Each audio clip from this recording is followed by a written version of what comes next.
அரவிந்த் கெஜ்ரிவால் அவர்கள் சிறையில் தான் இருக்காரு கடந்த 2-3 மாதங்களா. உச்சநீதிமன்றம் வெளிப்படையாக சொல்லியிருக்காங்க, 7ஆம் தேதி அடுத்து இந்த வழக்கு வர இருக்குது, நாங்கள் ஒரு மக்களவை தேர்தலை மனதில் வைத்து ஒரு முடிவு எடுக்க போறோம் ஜாமீன் வழங்குவது குறித்து. கைது பண்ணாம விட்டா வெளிநாட்டுக்கு தப்பிச்சு போயிடுவாரு, ஃபிளைட் ரிஸ்க் இருக்குன்னா அதுவும் இல்லை. அப்போ எதுக்கு இவரை கைது பண்ணணும்? What is the urgency?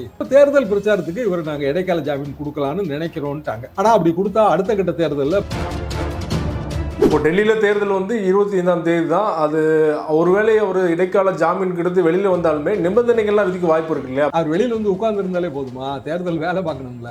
அதனால அதுக்கெல்லாம் தடை விதிக்க மாட்டாங்க. ஜாமீன் கொடுத்துருவோம்லாம் நாங்க உறுதியா சொல்லலன்னு ஒரு இக்கணா வச்சிருக்காங்க. ஆனா அது கொடுத்தாலே பெரிய பின்னடைவுங்க. இப்படி சுப்ரீம் கோர்ட் ஒரு கருத்து தெரிவித்தது இன்னைக்கு எவ்வளவு தூரம் தேசிய ஊடகங்கள்ல செய்தி ஆயிடுச்சு பாருங்க. பிஜேபிக்கு அந்த பின்னடைவை நோக்கி ரொம்ப வேகமாக பிஜேபி நகர்கிறதுங்க. ஒவ்வொரு கட்ட தேர்தல் பிரச்சாரத்திலையும் அவங்க எடுத்து வைக்கிற எல்லா வாதங்களும் தப்பு. What about Modi guarantee? அது என்ன ஆச்சுன்னு தெரியல. மக்களே மறந்துட்டாங்க, மோடியா மறந்துட்டாங்க. மோடி கேரண்டி இருந்தாங்க. அது என்ன கேரண்டி? வாரண்டி இல்லாத கேரண்டி. இது போன்று அரசியல் சார்ந்து எக்ஸ்க்ளூசிவான வீடியோக்களை தொடர்ந்து காண ஆகாயம் வாய்ஸ் சேனலை சப்ஸ்கிரைப் பண்ணுங்க. ஆகாயம் வாய்ஸ் நேயர்களுக்கு வணக்கம். இன்றைக்கு நம்மோடு நேர்காணலுக்காக மூத்த பத்திரிகையாளர் மற்றும் அரசியல் திறனாய்வாளர் திருமிகு தராசு ஷியாம் அவர்கள் நம்மோடு இருந்திருக்கிறார். அவரோடு பேசலாம். சார் வணக்கம். சிவா வணக்கம். அரவிந்த் கெஜ்ரிவால் அவர்கள் சிறையில் தான் இருக்காரு கடந்த 2-3 மாதங்களா. ஜாமீன் தொடர்ச்சியாக மறுக்கப்பட்டு வருது. இந்த சூழலில் உச்சநீதிமன்றம் வெளிப்படையாக சொல்லியிருக்காங்க, 7ஆம் தேதி அடுத்து இந்த வழக்கு வர இருக்குது, நாங்கள் ஒரு மக்களவை தேர்தலை மனதில் வைத்து ஒரு முடிவு எடுக்க போகிறோம், ஜாமீன் வழங்குவது குறித்து பரிசீலிக்க போகிறோம் அப்படின்னு சொல்கிறத எப்படி பார்க்குறீங்க?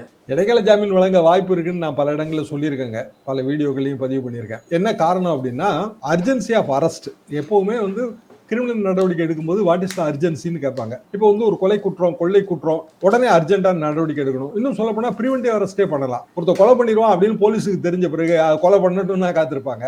ஸோ நம்ம முன்பே நம்ம அரெஸ்ட் பண்ணலாம், அதுக்கான சட்ட உரிமை இருக்கு. ஆனா இதுல ஒரு எக்கனாமிக் கிரைம், ஒரு சைடு கிளைம் பண்ணுது எக்கனாமிக் கிரைம்னு, இன்னொரு சைடு இல்லைன்னு மறுக்குது. நீண்ட நெடிய விவாதத்துக்கு பிறகுதான் அதுக்கான தீர்ப்பு கிடைக்கும். அப்போ ஒருத்தரை அரெஸ்ட் பண்ணணும் அப்படின்னா அதுக்கான தேவை, அர்ஜென்சி இல்லைங்கிறதா உண்மை. பொதுவாகவே பிஎம்எல்ஏல அரெஸ்ட்டுங்கிறதுங்க போதை மருந்து கடத்தல், ஆயுத கடத்தல், இவங்களை தான் நீங்க பண்ணணும். ஆனா இங்க முதல்ல இருந்தே அது அரசியல் எதிரிகளுக்கு எதிராகத்தான் அது பயன்படுத்தப்படுகிற ஆயுதமா இருக்கு. இவங்கெல்லாம் பணம் கொடுத்தாங்க, எல்லா பணமும் கோவா எலெக்ஷனுக்கு போயிருச்சுங்கிறதான் குற்றச்சாட்டுங்க. அரவிந்த் கெஜ்ரிவால் வாங்கி கொடுத்தாருன்னு கூட இல்லை. லிக்கர் பாலிசியை மாத்துறதுக்கு சவுத் குரூப் பணம் கொடுத்துச்சு. அந்த பணம் கோவாவுக்கு போயிருச்சு ஏஜென்ட்கள் மூலமா. கோவால சட்டமன்ற தேர்தலுக்கு ஆம் ஆத்மி பார்ட்டி அதை செலவு பண்ணுச்சு. இதுதான் பாயிண்ட். இந்த குற்றச்சாட்டை எப்படி ப்ரூவ் பண்ண போறாங்கன்னு யாருக்குமே தெரியாது. ஆனா இந்த குற்றச்சாட்டு சம்பந்தமா பலரை கைது பண்ணியாச்சு. நேற்று கூட யாரோ ஒருத்தரை கைது பண்ணியிருக்காங்க. அப்போ அரவிந்த் கெஜ்ரிவாலோட கைது நடந்த நேரம் தேர்தல் அட்டவணை வெளியிடப்பட்டு தேர்தல் பிரச்சாரம் தொடங்க வேண்டிய நேரம். அப்போ அர்ஜென்சி இருக்கானா? இல்லை. ஏன்னா அதுக்கு முந்தைய இது 1 வருஷமா ஓடிட்டு இருக்கிற மேட்ரு. அவரும் 1 வருஷமா பொது வெளியில் தான் இருக்காரு. சரி, கைது பண்ணாம விட்டா வெளிநாட்டுக்கு தப்பிச்சு போயிடுவாரு, ஃபிளைட் ரிஸ்க் இருக்குன்னா அதுவும் இல்லை. அப்போ எதுக்கு இவரை கைது பண்ணணும்? What is the urgency? இப்போ தேர்தல் பிரச்சாரத்துக்கு இவரை நாங்கள் இடைக்கால ஜாமீன் கொடுக்கலான்னு நினைக்கிறோன்ட்டாங்க. கொடுத்துருவாங்கன்னு தான் நானும் எதிர்பார்க்கிறேன். ஆனா அப்படி கொடுத்தா அடுத்த கட்ட தேர்தலில் பாரதிய ஜனதாவுக்கு, குறிப்பா அந்த பஞ்சாப், ஹரியானா, டெல்லி பகுதிகளில் பெரிய பின்னடைவு ஏற்படும். ஈவன் கோவா, குஜராத்தோட ஒரு சில பகுதி எல்லாத்துலயுமே பின்னடைவு ஏற்படும். இப்போ 4ஆம் கட்ட தேர்தல் பிரச்சாரம் இதை சுத்தி வரும். 3ஆம் கட்ட தேர்தல் பிரச்சாரம் கர்நாடக பாலியல் புகாரை சுத்தி வந்துச்சு. 4ஆம் கட்ட தேர்தல் பிரச்சாரம் அரவிந்த் சுத்தி வரும்.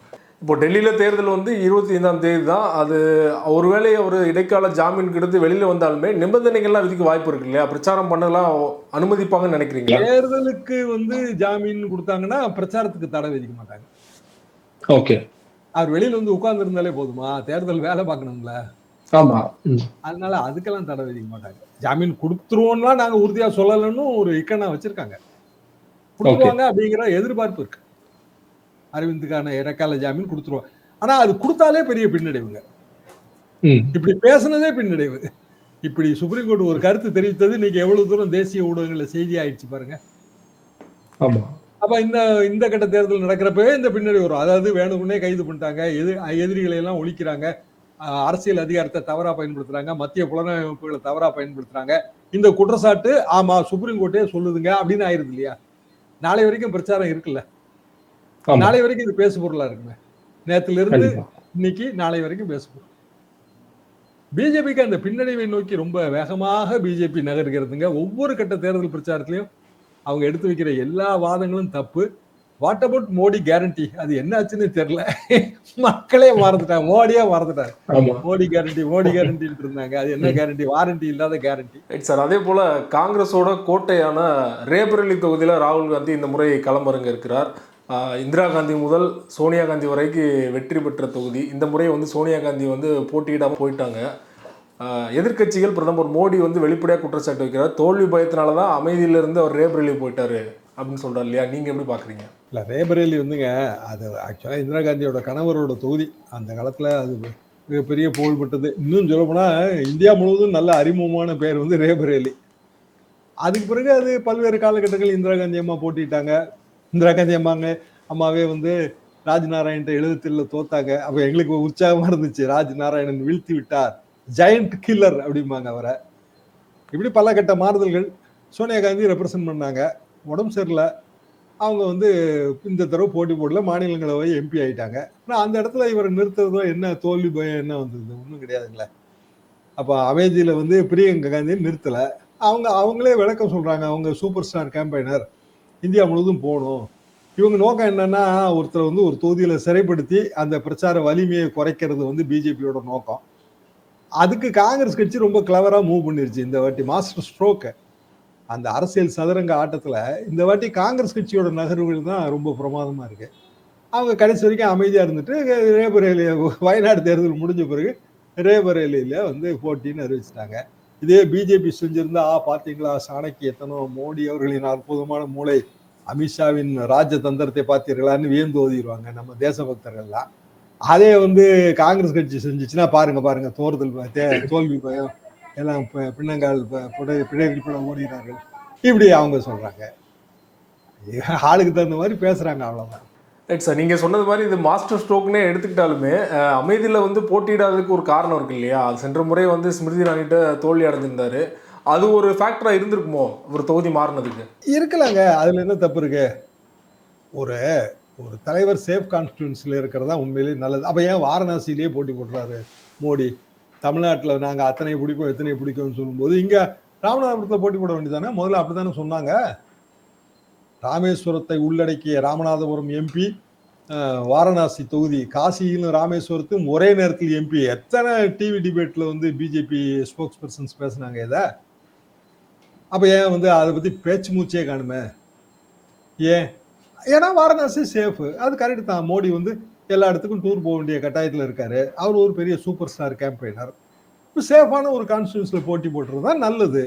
அதில் என்ன தப்பு இருக்கு? ஸ்டாலின் வந்து குளத்தூரில் போட்டி போடுறாரு, சேஃபு. அப்போ ஸ்டாலின் வந்து தருமபுரியில் போட்டி போடுவாரா அப்படின்னு நம்ம கேட்க முடியுமா? இல்லை சார், ஏற்கனவே வயநாடு அப்படிங்கிறதே ஒரு சேஃபான தொகுதி தான் இல்லையா? அங்கே வெற்றி பெற வாய்ப்பு தானே இருக்குது. ஸோ இந்த முறை வந்து அமைதியில் போட்டி போட்டு வெற்றி பெற்று காட்டிருக்கலாம் இல்லையா?